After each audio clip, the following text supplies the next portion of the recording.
มัทธิวบทที่28ข้อ19ถึง20เหตุฉะนั้นท่านทั้งหลายจงออกไปสั่งสอนชนทุกชาติให้เป็นสาวกของเราให้รับบัพติศมาในพระนามแห่งพระบิดาพระบุตรและพระวิญญาณบริสุทธิ์สอนเขาให้ถือรักษาสิ่งสารพัดซึ่งเราได้สั่งพวกเจ้าไว้นี่แหละเราจะอยู่กับเจ้าทั้งหลายเสมอไปจนกว่าจะสิ้นยุคน้ำพระทัยของพระองค์คือให้แผ่นดินของพระองค์มาถึงอย่างสมบูรณ์ในทุกชนชาติทุกชนเผ่าและจนถึงสุดปลายแผ่นดินโลกนิมิตที่ยิ่งใหญ่เช่นนี้ควรไปถึงผู้เชื่ออีกมากมายและกลุ่มคนอีกนับพันที่รวมตัวกันเพื่อถวายการนมัสการพระเจ้าแต่เรายังไม่ไปถึงจุดนั้นตอนนี้มีหลายที่ที่อยู่ใกล้บ้านของท่านที่พระเจ้ายังไม่ได้รับการนมัสการและผู้คนที่นั่นก็น่าจะไม่ได้มีโอกาสได้ยินข่าวประเสริฐเลยถ้าไม่มีอะไรเปลี่ยนแปลงแล้วพวกเขาจะรู้จักกับพระเยซูและเป็นส่วนหนึ่งในคริสตจักรที่แข็งแรงได้อย่างไรพระเจ้าตรัสกับเราผ่านพระธรรมมัทธิวบทที่28ข้อ18ถึง20ให้เราออกไปและสร้างสาวกจากทุกประชาชาติ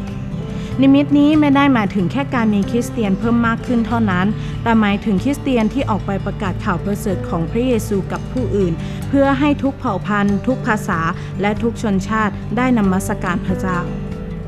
นั่นหมายความว่าคริสเตียนทุกคนถูกเรียกให้มีส่วนร่วมในการทำให้นิมิตนี้เป็นจริงสำหรับศิษยาภิบาลบทบาทของเขาคือการเตรียมธรรมิกชนให้พร้อมสำหรับในการทำภารกิจที่พระเยซูมอบหมายไว้ให้แก่สาวกทุกคนแต่นิมิตที่ยิ่งใหญ่ขนาดนี้ไม่อาจเพียงพึ่งพาศิษยาภิบาลเท่านั้นได้เพราะการสร้างสาวกคือความรับผิดชอบของคริสเตียนทุกคนและเมื่อเราทำหน้าที่นี้พระเจ้าก็สามารถนำผู้คนมาหาพระองค์ได้โดยเริ่มจากเพื่อนและเพื่อนบ้านของเราเองแต่เราจะสร้างสาวกในรูปแบบนี้ได้ยังไงและเราจะสร้างสาวกและสร้างคริสตจักรที่ทวีคูณและขยายออกไปได้อย่างไรในมาระโกบทที่4ข้อที่26ถึง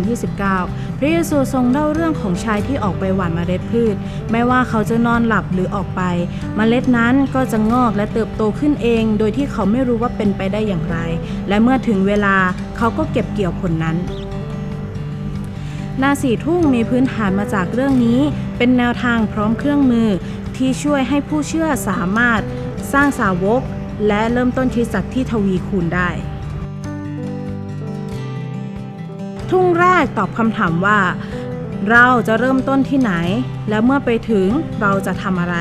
โดยอ้างอิงจากลูกาบทที่10ข้อที่1ถึง12และสอนวิธีการเสาะหาลูกแห่งสันติสุขพร้อมกับการสร้างสะพานไปสู่ข่าวประเสริฐทุ่งที่1เน้นการเตรียมผู้เชื่อให้ประกาศกับครอบครัวเพื่อนบ้านและชุมชนอื่นๆ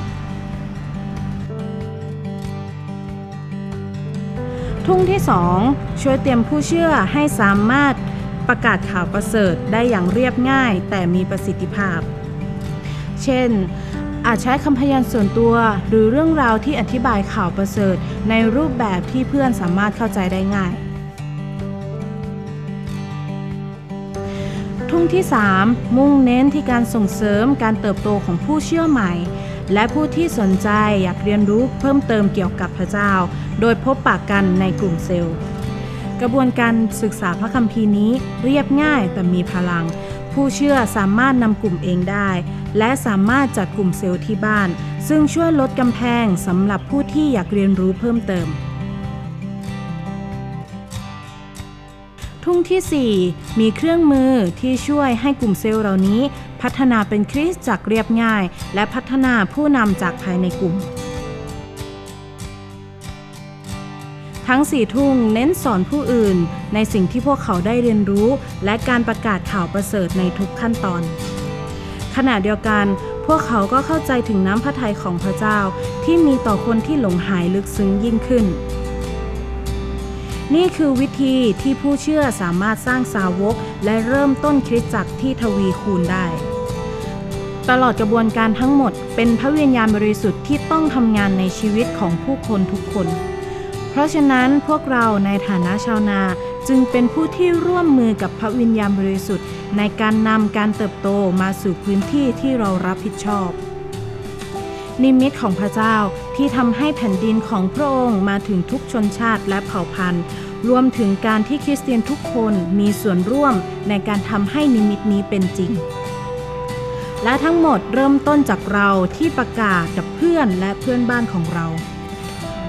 ผู้หลงหายอยู่ที่ไหนในที่ที่คุณอยู่และมีใครในครอบครัวของคุณที่ยังไม่รู้จักกับพระเจ้าไหมแล้วคุณจะมีส่วนร่วมในงานนี้อย่างไร